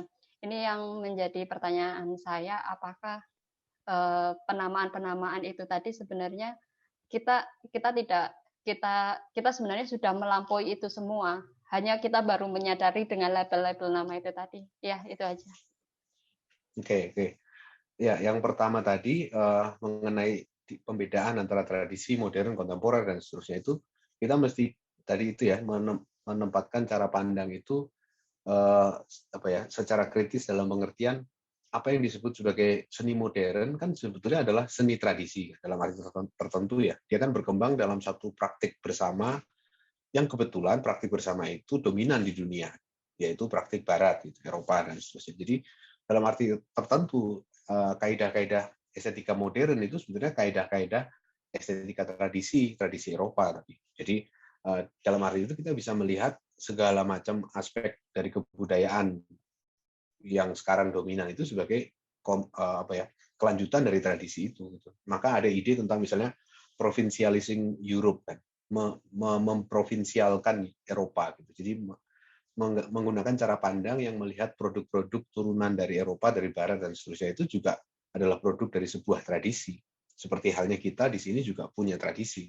Perbedaannya hanyalah di sini tradisi kita tidak bisa menjadi dominan ke dunia dan seterusnya karena faktor-faktor sejarah, karena kolonialisme dan seterusnya. Jadi bisa juga dilihat bahwa sebetulnya semua yang disebut sebagai seni modern, kontemporer itu adalah seni-seni tradisi.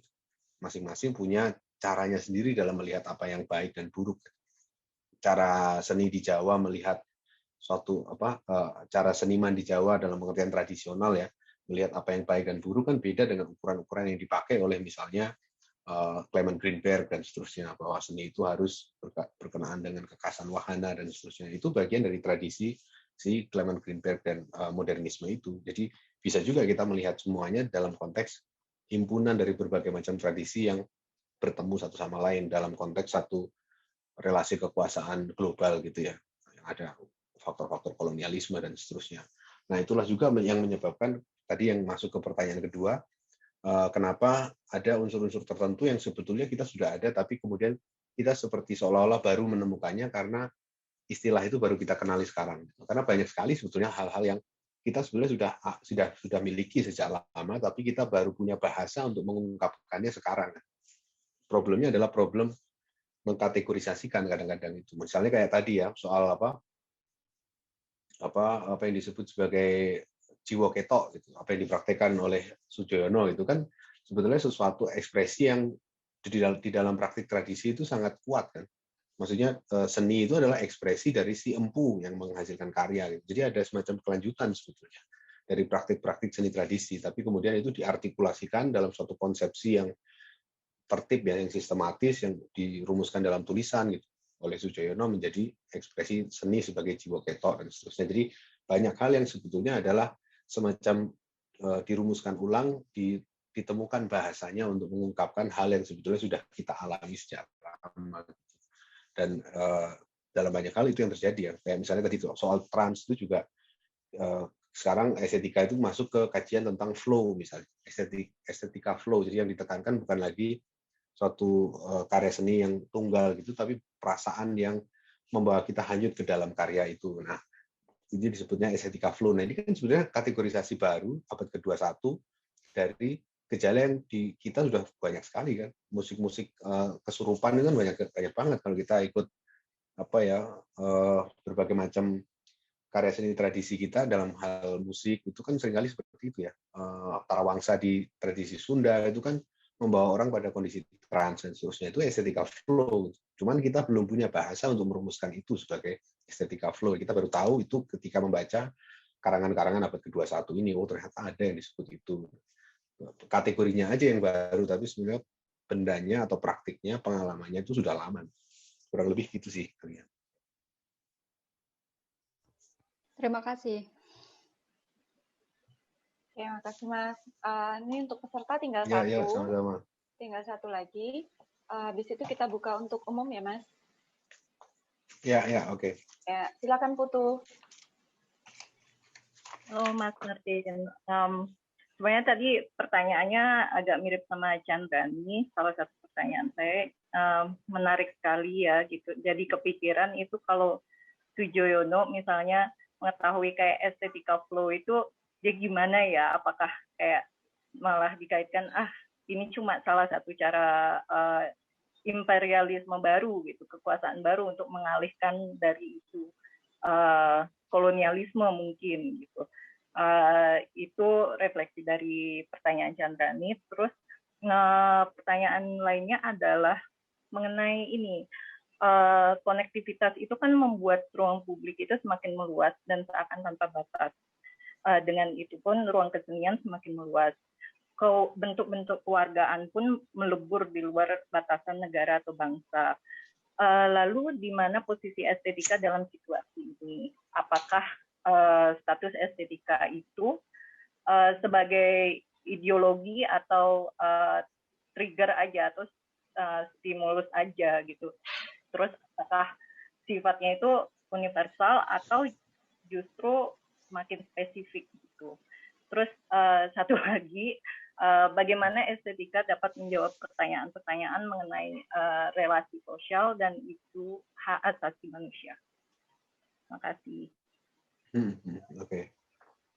Ya, yang pertama tadi, perkembangan zaman yang serba terhubung seperti sekarang ini memang membuat estetika itu mengalami satu fase yang unik ya.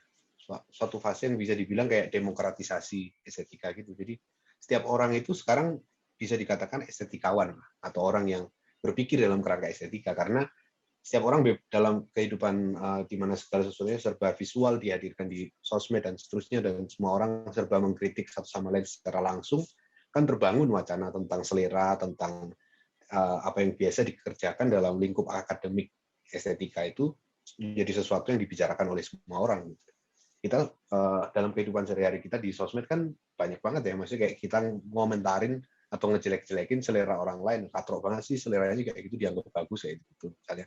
Jadi itu praktik-praktik estetika sebetulnya, klaim-klaim estetika yang dalam kehidupan publik itu semakin intensif sekarang kita pertukarkan, kita percakapkan gitu. Jadi realitas sosialnya juga sudah mendorong estetika itu tidak lagi sebagai semacam teori yang dipraktekkan dalam lingkup akademik saja, tapi sebetulnya semakin intens berbarengan dengan perluasan dari praktik atau apa yang kita sebut seni ya. Apa yang kita sebut seni bukan, atau pengalaman tentang seni itu kan bukan lagi sesuatu yang dikecilkan pada konteks seperti galeri atau pengalaman menonton satu film atau membaca karya sastra, tapi juga bisa membaca atau mengkonsumsi produk apapun yang muncul di sosial media gitu. Dan itu semua membuahkan perdebatan estetika yang kompleks juga kan, maksudnya kayak itu tadi klaim-klaim tentang apa yang keren dan tidak keren itu. Bahkan seluruh percakapan publik kita hari ini kan sebetulnya adalah percakapan yang bisa dilihat sebagai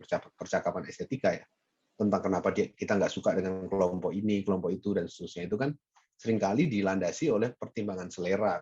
Dan dalam arti itu juga bisa dilihat sebagai suatu perluasan dari estetika itu masuk ke ruang publik. Dan efeknya ada baiknya, ada buruknya. Ada baiknya tentu saja adalah setiap orang menjadi bebas untuk mengutarakan pendirian estetiknya, bahwa dia suka dengan yang kayak gini, dengan kecenderungan, dengan karya seperti ini, atau dengan cara berpikir seperti ini. Tapi juga efek negatifnya adalah juga ya akhirnya nggak ada lagi ukuran yang bisa dirandalkan bersama ya. Itu mungkin bukan efek negatif ya, itu mungkin bagian dari ya memang faktanya mau tidak mau seperti itu gitu. Itu adalah efek dari semakin intensifnya cara kita berkomunikasi satu sama lain, menghadirkan berbagai macam lewat berbagai macam medium audiovisual yang ada di sosmed itu. Jadi memang situasinya udah nggak lagi bisa dipersepsi atau didekati berdasarkan pendekatan estetika yang lama ya, karena itu tadi sudah semakin intensif pertukarannya itu, dan tantangannya justru di situ, bagaimana kita bisa tetap memberikan satu kontribusi di dalam satu lautan kontribusi orang-orang yang masing-masing merasa benar itu, misalnya dalam konteks sosmed kita gitu, punya standar selera yang nggak bisa ditekuk, yang udah harus pasti gini, yang bagus dan seterusnya. Bagaimana kita deal dengan itu semua gitu.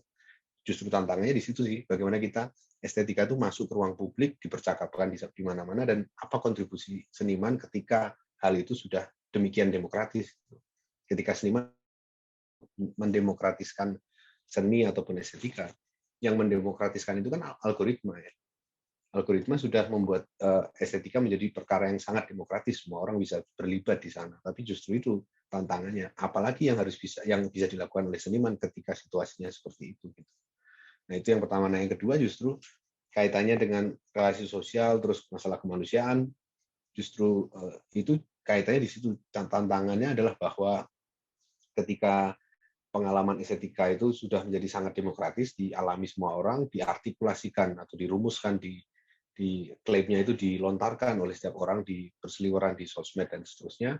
Lalu apa yang mungkin tersisa bagi pekerja seni, misalnya, bagi kerja-kerja seni gitu. Nah, salah satunya adalah yang tadi ya sempat saya sebut tuh soal pendekatan yang disampaikan oleh Nicolas Borio itu, bahwa yang dilakukan sekarang adalah bagaimana produksinya bukan lagi karya seni, bukan lagi semata benda atau instalasi atau lukisan atau apapun itu, tapi lebih jauh lagi adalah relasi sosial gitu. Bagaimana kita berhasil melakukan satu transformasi relasi sosial, transformasi cara pandang orang terhadap lingkungan sekitar dan seterusnya. Itu yang sepertinya menjadi jauh lebih banyak diperbincangkan belakangan ini gitu. Sejauh mana misalnya dalam suatu praktik berkarya itu tidak lagi membuat distingsi antara seniman dan bukan seniman, tetapi mengajak semua untuk terlibat dalam satu pengalaman yang sama dan melihat hasilnya. Kayak yang dilakukan misalnya dalam konteks seni partisipatoris itu di teman-teman Jatiwangi gitu kan, bikin ritual-ritual baru gitu, yang semula masyarakat itu meninggalkan pertanian, beralih ke industri manufaktur sehingga produksi pangan menurun dan seterusnya. Nah, seni ini masuk memecahkan masalah itu dengan cara membuat ritual baru yang menghargai padi, menghargai upaya cocok tanam, dan menciptakan aneka bentuk ritual itu sebagai karya seni yang bisa dipraktekkan, bisa dialami, dan bisa dihayati oleh warga sekitar. Jadi itu ya, sepertinya memang praktik-praktik sekarang ini cenderung masuk ke situ ya, masuk ke intervensi ke relasi sosialnya gitu. Bagaimana seni itu bukan dalam arti bahwa seni itu membawa satu ideologi tertentu yang harus diterapkan dalam kenyataan, seperti dalam konteks seni propaganda, realisme sosialis dan seterusnya, enggak, tapi dalam konteks bahwa seni, dalam kerja-kerja seni itu kita belajar di dalam satu lingkup yang spesifik seperti itu, untuk mencari solusi yang memang muncul, yang mungkin dimunculkan dari interaksi dengan lingkungan sekitar kayak gitu.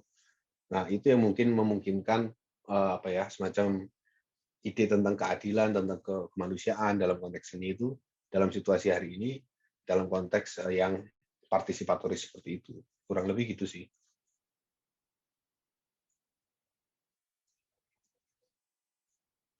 Oke, Mas. Putu bisa oke ya dengan penjelasan Mas Martin? Ya, ini ya. Jadi Mas Martin, ini semua peserta KST sudah selesai bertanya, tapi kita punya 2 pertanyaan masuk, Mas, dari peserta umum. Oke. Kita jawab sekaligus ya, Mas ya? Atau mau satu-satu? Ya.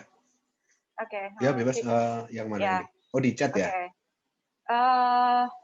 Aditya dulu. Silakan, Aditya. Suara saya kedengeran, Mbak, Mas?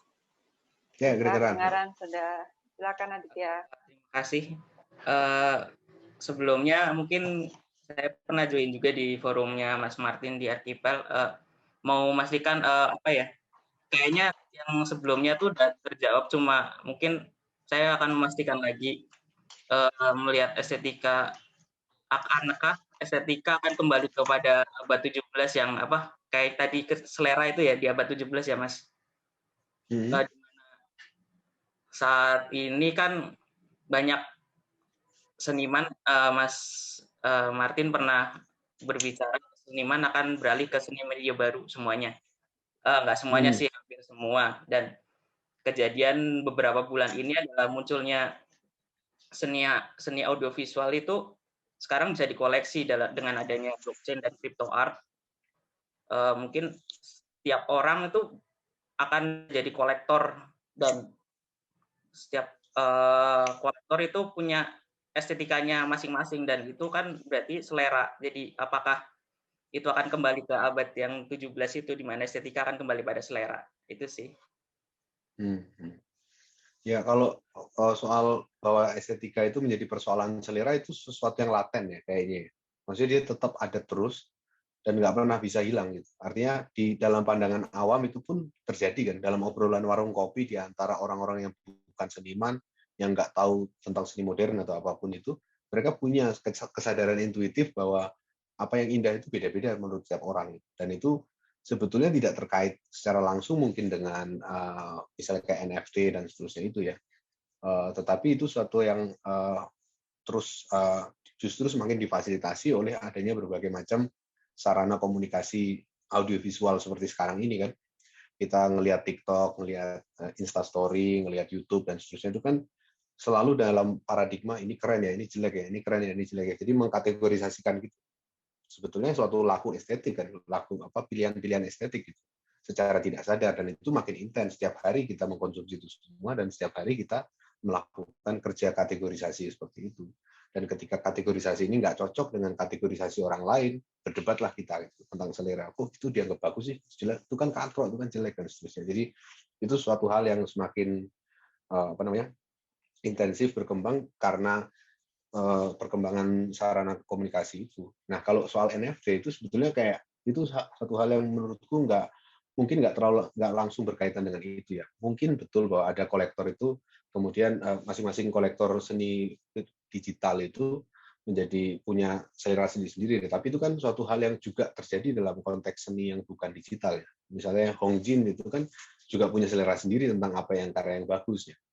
Entah itu seleranya berkaitan dengan ukuran-ukuran keuangan atau ukuran-ukuran estetik yang lain, kan kita nggak tahu, tapi punyalah selera-selera sendiri seperti itu. Nah, kalau NFT itu lebih kayak semacam backlash sih kalau saya lihat ya. Maksudnya kayak backlash dari usaha untuk menjalankan apa ya, commoning kan, mendorong pengelolaan yang sifatnya umum, milik bersama, yang kita rayakan dalam konteks dunia digital kan. Kan kita sekarang semuanya kan serba peer to peer, misalnya download torrent, download software gratis, terus tapi kita juga upload coding yang kontribusi kita ke GitHub, semua orang juga bisa mendownload itu dan menggunakannya untuk aplikasi. Jadi dalam semangat gotong royong itu. Nah, tapi dengan munculnya NFT itu jadi kayak muncul praktek-praktek yang terjadi, komodifikasi yang terjadi dalam dunia seni non digital itu mau dibawa masuk ke dunia digital dengan menunjuk satu apa ya, pemilik otentik dari sebuah karya yang sebetulnya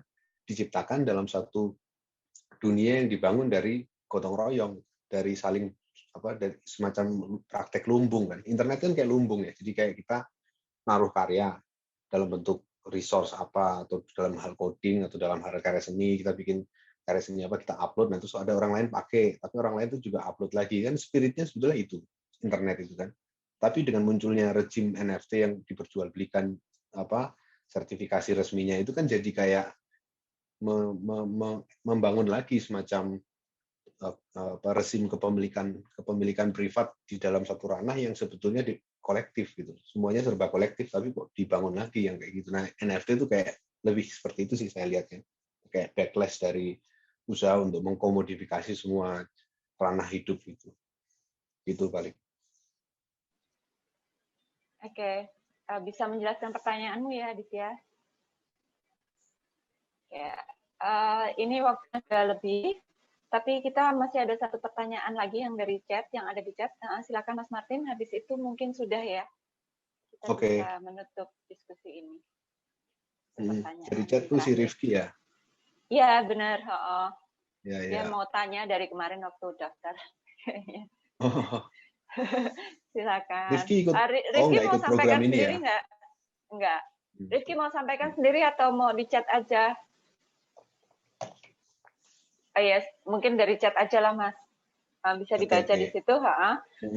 Rifki tertarik terhadap pernyataan soal kebaruan dan posterity tadi. Menurut Mas Martin, penempatan kebaruan apakah berguna semata-mata untuk positioning di tengah lintas sejarah tadi atau ada cara lain untuk melihatnya? Mengingat untuk menganulir guna-guna estetika sendiri, tadi boleh jadi butuh kebaruan, tapi mengikuti Badiou, obsesi pada kebaruan, bentuk, dan lain sebagainya justru adalah putaran balik ke modernitas lagi. Ada rekomendasi bacaan atau karya soal ini dan provincializing Europe tadi? Terima kasih, presentasinya menarik. Ya, kalau soal kebaruan, ya tentu bisa dilihat dari dua segi ya. Tadi soal sejarah ya. Tentunya kalau orang menulis tentang sejarah satu disiplin, katakanlah seni rupa gitu, ya tentunya dia akan mencari milestone-nya kan, tonggak-tonggaknya. Kayak ibaratnya kita jalan kemana, kita nyari landmark kan. Oh ini dekat Tugu, ini dekat mana gitu. Nah landmark itu dalam konteks sejarah kan kebaruan. Sesuatu yang muncul pertama kalinya atau dianggap pertama kalinya pada masa itu. Yang menjadi semacam tugu bagi suatu periode. Gitu. Dan tentunya dalam konteks itulah kebaruan biasanya itu muncul dalam diskursus tentang seni ya. Ketika kita berpikir dalam kerangka historiografi, berpikir dalam kerangka menulis sejarah seni dan seterusnya. Nah, dalam praktik, dalam aspek yang kedua, kita bisa juga melihat kebaruan itu dalam pengertian dalam kaitannya dengan sejauh mana praktik seni itu sendiri berkembang. Jadi dilihat dari dalam ya, dari dalam ekosistem seni sendiri. Kebaruan-kebaruan itu juga bisa dilihat penting dalam konteks ini karena dengan cara itulah kita punya semacam ukuran untuk untuk melakukan intervensi dalam karya. Sejauh mana karya kita bisa menghadirkan eksperimen yang baru yang belum pernah dihasilkan oleh yang sebelumnya dan seterusnya. Dari situlah kita mengukur atau menakar kontribusi kita kan terhadap ekosistem kayak gitu. Tapi mindsetnya sebetulnya masih sama dengan mindset yang pertama tadi ya, historiografi ya. Jadi kayaknya kebaruan itu tidak pernah bisa kita anggap sebagai unsur yang yang paling penting gitu ya. Dia penting mungkin, tapi mungkin bukan sesuatu yang utama dalam praktik seni ya. Nggak tahu ya maksudnya dalam konteksnya yang terjadi sehari-hari kayak gimana, teman-teman mungkin bisa cerita lebih banyak. Tapi kalau dalam perspektif secara estetika yang muncul adalah pengertian seperti itu ya. Bagaimana kebaruan itu seringkali dikaitkan dalam hubungannya dengan perkembangan atau sejarah suatu disiplin. Ya sifatnya seperti itu. Nah, kalau tadi dikaitkan dengan obsesi pada kebaruan itu ke modernitas itu memang itu ya, memang satu ciri khas dari modernisme kan itu ya, bahwa seniman itu dipandang sebagai sosok yang ya karena modernisme itu sendiri kan pengaruh romantik kan. Jadi seniman itu dilihat sebagai virtuoso, jadi seorang yang punya semacam kejeniusan tertentu lah ya.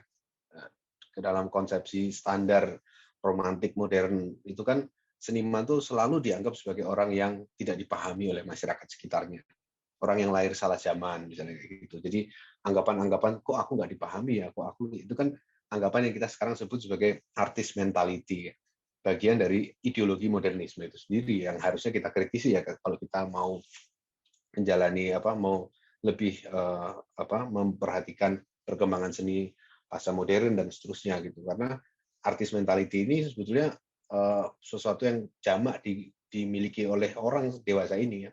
Bahkan kalau orang itu bukan seniman pun dia juga bisa punya artist mentality seperti itu ya, merasa tidak dipahami, merasa dia jenius tapi orang lain menyalahartikan maksudnya dan seterusnya. Itu kan satu hal yang harusnya kita kritisi, bukan sesuatu yang justru kita banggakan gitu. Nah, dan modernisme itu digerakkan oleh obsesi semacam itu, semacam seniman sebagai makhluk yang teralienasi dari lingkungan sekitar gitu.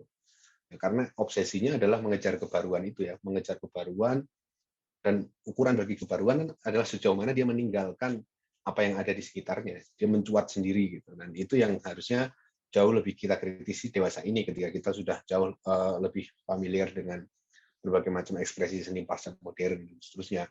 Nah, kalau soal provinsialising Europe tadi ada sih, kalau dicari di kayak di Genlab itu, ketika aja judulnya provinsi, kalau nggak salah, saya lupa yang nulis ya, Partha Chatterjee atau siapa, salah satu penulis postkolonial lah dari India gitu, yang mengangkat wacana ini, dan bisa aja nanti dicari. Itu aja sih, Pak, dari saya. Oke, Mas, makasih. Sebetulnya kalau dari peserta udah nggak ada pertanyaan, tapi mungkin saya tambah satu lagi ya dari saya sendiri, yang mungkin bisa menjadi penutup gitu dari perbincangan ini. Nah, saya tanya tentang demokratisasi seni tadi ya, Mas ya, bahwa salah satu sifatnya itu mulai demokratis gitu sekarang. Nah, tapi kenapa ya bahwa akhirnya tuh ujung-ujungnya balik lagi ke museum atau galeri gitu, yang menjadi ruang utama untuk berpameran gitu.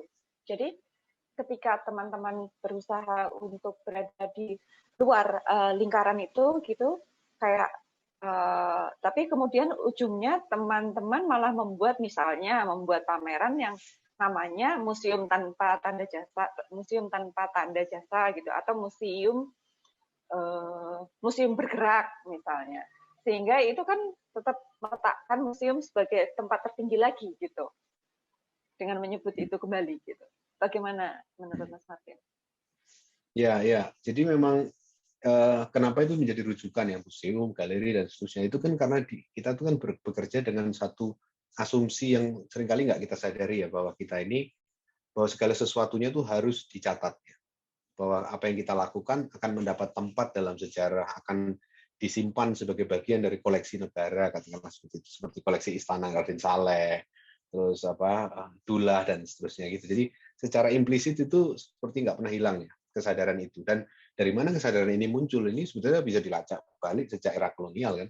Kesadaran untuk mengarsipkan, untuk membangun satu museum, itu kan sebenarnya kesadaran kolonial kan. Kesadaran untuk sebetulnya menghadirkan harta rampasan dari tanah jajahan ya, yang dipamerkan untuk publik dalam konteks ini, misalnya Belanda, Jerman, dan seterusnya. Jadi kesadaran untuk melakukan katalogisasi dan pengklasifikasian itu kan sebenarnya didasari oleh asumsi tentang kekuasaan, tentang konsolidasi kekuasaan dalam bentuk museum, galeri, dan seterusnya itu. Dan itu yang secara nggak sadar kita warisi juga.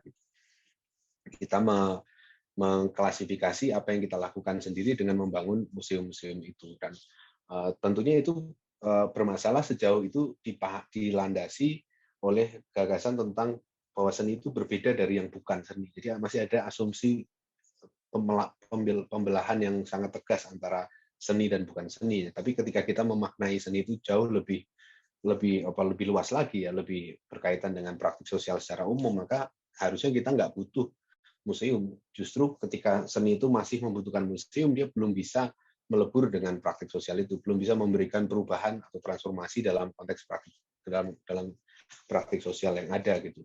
Justru ketika seni itu tidak lagi bisa dimuseumkan dan bahkan tidak mungkin dimuseumkan, maka itu adalah praktik seni yang bisa memberikan kontribusi atau perubahan pada relasi sosial di masyarakat gitu. Jadi banyak sekali praktik-praktik seni kita yang sebetulnya sudah meninggalkan itu juga. Yang tadi saya contohkan Jatiwangi itu kan sebenarnya sudah tidak lagi bisa dimuseumkan kan. Yang bisa dimuseumkan mungkin adalah misalnya dalam konteks Museum Tanah Liat ya, berbagai macam produk seni kerajinan yang dihadirkan di sana sebagai bagian dari usaha untuk membangun kesadaran warga dan seterusnya. Tapi kerja keseniannya sendiri kan sebetulnya sesuatu yang sudah lesat masuk ke dalam kehidupan masyarakat sekitar kayak gitu. Jadi bukan lagi dalam kerangka membangun museum ya. Karena kalau kita membangun museum berarti itu kita kayak membangun benteng kan.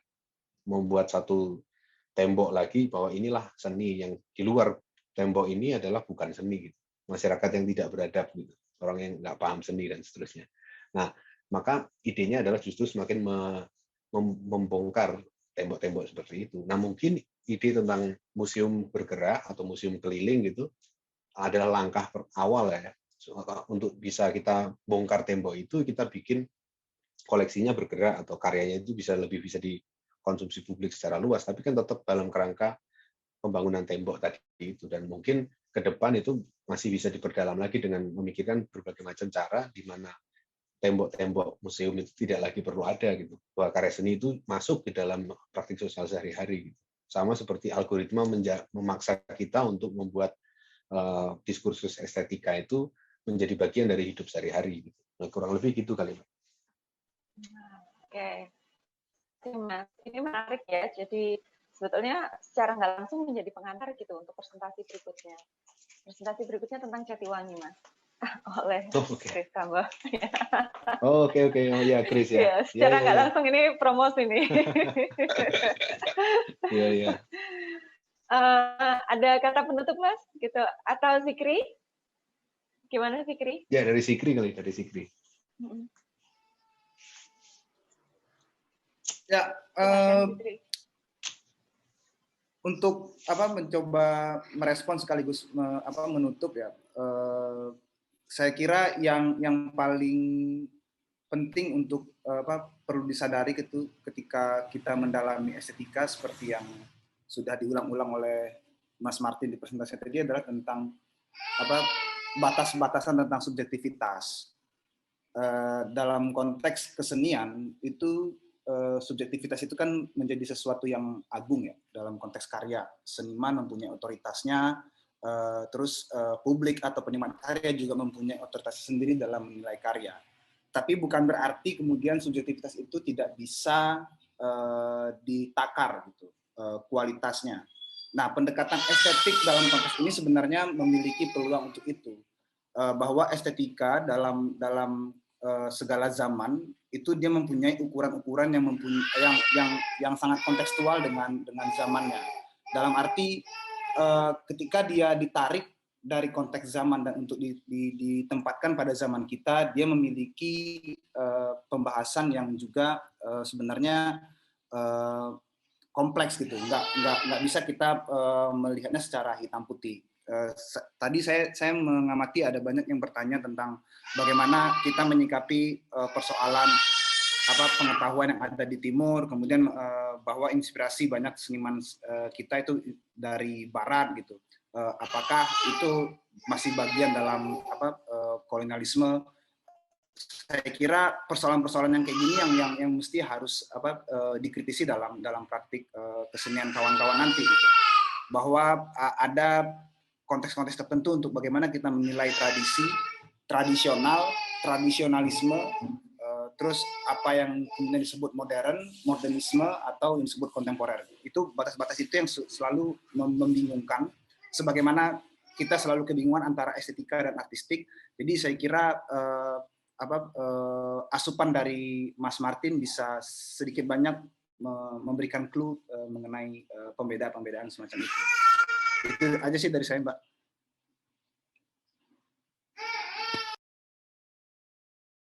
Ya, terima kasih Mas Zikri. Baiklah, karena saya pikir Mas Martin juga sudah selesai menjawab semua pertanyaan dan juga sudah mempresentasikan apa yang disebut sejarah estetika gitu dari tahun ke tahun dengan cukup cepat tapi cukup detail. Jadi mungkin sudah waktunya kita tutup sesi ini ya, sesi baca ini, karena sebentar lagi juga sudah buka, mungkin teman-teman mau buka. Terima kasih Zikri yang tetap menjalankan tugas sebagai ayah sembari mengantar dan menutup diskusi ini. Baik, terima kasih ya kehadiran teman-teman semua. Kayaknya ini akan jadi pengantar. Jangan lupa minggu depan kita akan mengikuti presentasi dari Grace Sambo mengenai Jatiwangi. Silakan tunggu linknya untuk mendaftar. Terima kasih, sampai jumpa lagi. Terima kasih Pak Harsono, Mas Martin. Terima kasih. Terima kasih Martin. Mas Martin. Sampai ketemu lain kesempatan ya Mas. Terima kasih Mas Martin. Ini